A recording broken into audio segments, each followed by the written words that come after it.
Today, I'm not going to be speaking to you about the prodigal son. I confess that 2 days ago I picked up the sermon for next Sunday and started to learn it. So this is next Sunday's sermon, but now you know that next week you're going to hear about the prodigal son. So I'm sorry if this caused any confusion. I had also asked, are people from the senior high class here, were they going to do a dramatic reading? No. See, this all works out. Well, we had a little break in the action in Sunday school because there was no Sunday school last week, so this is all going to turn out perfectly, I think. One of the most repeated lessons that I learned when I was a child was the lesson of restraint. I was not to let myself go overboard. That meant I wasn't supposed to talk too loudly. I wasn't supposed to get too excited. I wasn't supposed to express myself too much, and I wasn't supposed to talk too much either. I was never to go overboard.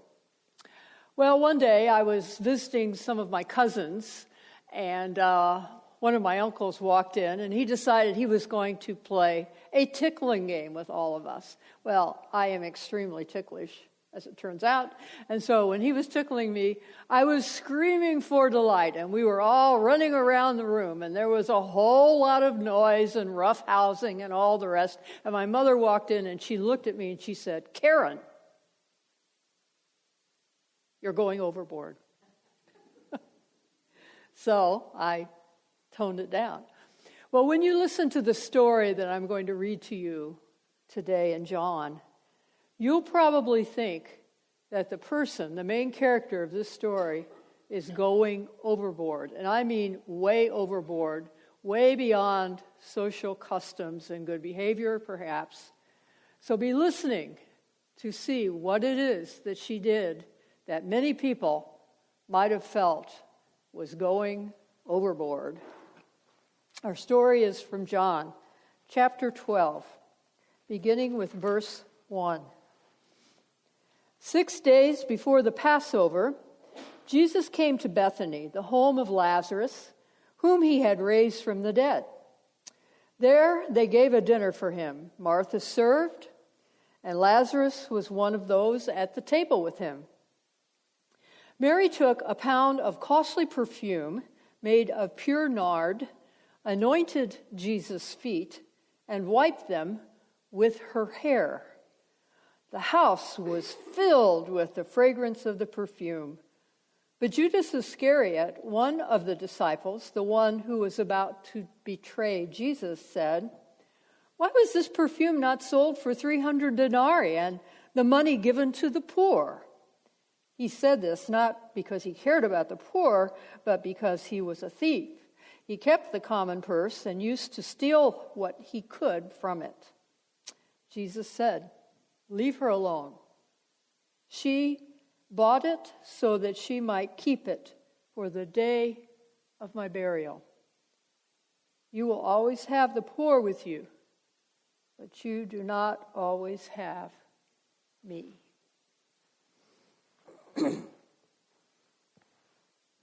Right before this story is the story of Jesus raising Lazarus from the dead, and that story takes place in Bethany. It turns out that Jesus was late. He was 3 days late, and by the time he arrived, Lazarus had been dead for 3 days. Mary and Martha were terribly upset, and Martha went to Jesus and she said, "Lord, if you would have been here, my brother would not have died." But that's when Jesus said to her those wonderful words, "I am the resurrection and the life. Anyone who believes in me, though he live, he will not die. And everyone who believes in me will never die."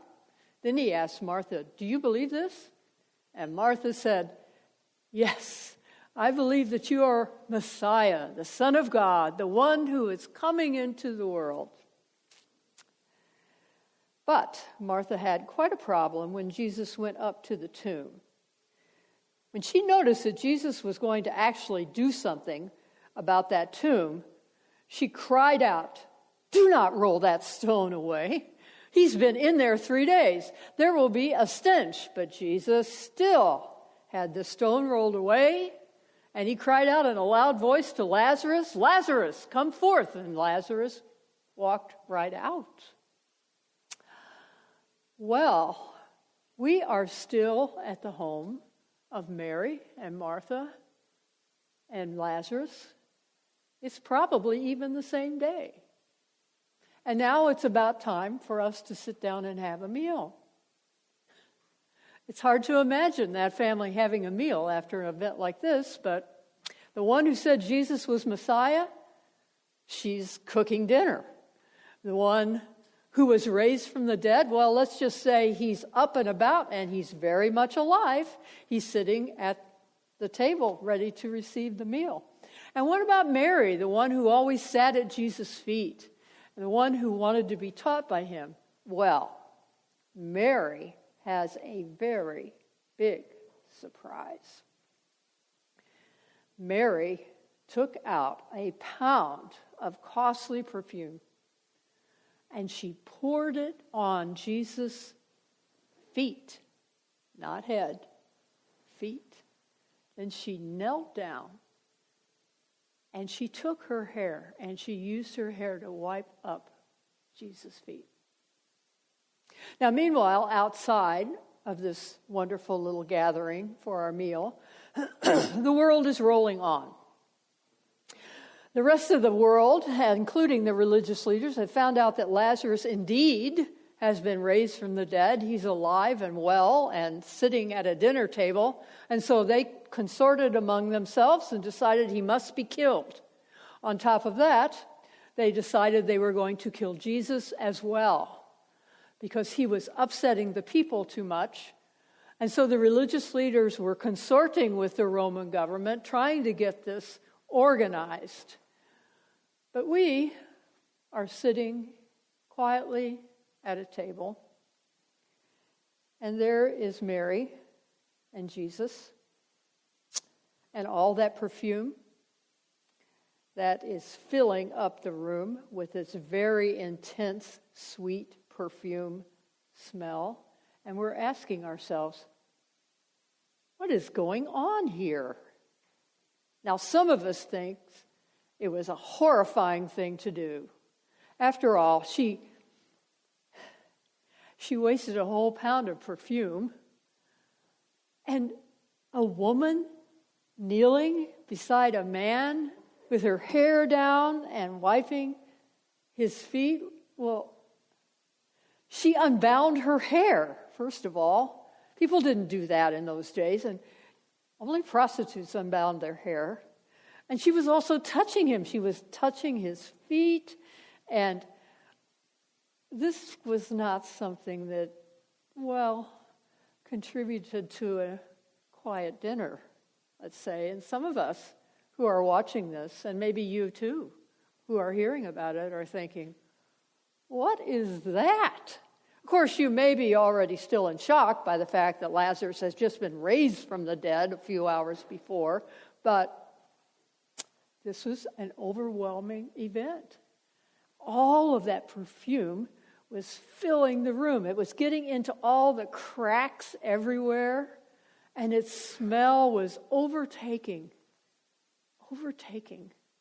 everything around. What was happening in this moment?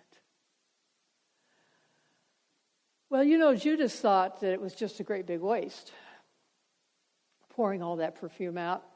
He complained. He said, we could have given all that perfume to the poor. We could have sold it and given the proceeds to the poor. And as we think about this event for a few moments, it would have been kind of better, don't you think, if she would have taken that perfume that she had so carefully saved and that she would offer it to Jesus and say, I know you're going to die. We're aware there's a danger, and so I've saved this just for you. so that your body can be anointed at the burial. Isn't that an easier story to take in? I mean, then, Judas might have actually gotten what he wanted, because they could have saved part of the money when they sold the perfume, and they could have given it to the poor. But here it's all been poured out. In fact, her gift was evaporating into thin air. It had been wasted. And if we wanted to try to forget about what was happening here, about the fact that we're recognizing that Jesus might die, and that there's this argument with Judas, and the perfume is just overwhelming us in the house. If we wanted to forget about it, we can't, because if we breathe, we're reminded. I mean, at first today, we had been greeted with the stench of a 3-day-old person dead in a tomb. And when that stone rolled open, there was probably still some of that in the room too. But now the perfume, what is going on here? Well, Jesus said, she did a beautiful thing. Beautiful, I suppose, but certainly wasteful. I would say she was going overboard. Controversial, yeah, but he said it was beautiful as her wonderful gift began to disappear and evaporate into thin air. But think about it. Some of the most wonderful gifts that we give disappear into thin air. A choir practices a complicated anthem for many weeks to get ready for a Palm Sunday concert. And after 3 minutes, it's gone. Disappeared into thin air. A teacher prepares a lesson. Perhaps it's a very important lesson. And he comes into the classroom and he delivers the lesson, and then what? School is adjourned. What happened to that lesson? God only knows. Actually, that's literally true. We can hope that someone takes something away. We don't know. Or I stand up here. I talk to you for 15 minutes. I'm talking to you about things that are so deep and important to me in my heart. Things about you, things about me, things about God, things about the world. And what happens after 15 minutes? I sit down. Right out into thin air. Some of the most precious gifts we give just go straight out into the air. Gifts like a hug that's given and received, a hand that is held, a healing conversation. Here one moment, gone the next. These are gifts of love, every one of them. And they are some of the most important things we will ever do. We pour out our souls, our hearts, in song, with conversation. And then, gone.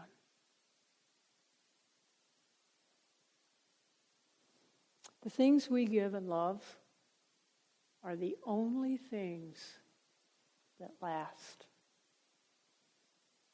That gift that Mary gave to Jesus was a gift that was given in love. It wasn't measured. It wasn't counted. It wasn't cautiously done. It was poured out in front of everybody. It was a gift of love. And gifts of love never, ever die. They linger like sweet perfume. You know, Mary, the one who poured out her gift, probably returned home many times after that day. And do you know what she experienced when she walked in the house? That smell is still there. Yes.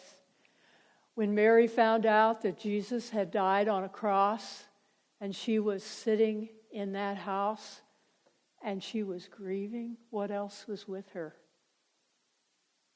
That smell. It probably lingered longer after even Jesus had left the earth. It was still there, that gift of love. Gifts of love linger long like sweet perfume. They stay with us when the nights are dark and we are waiting for the light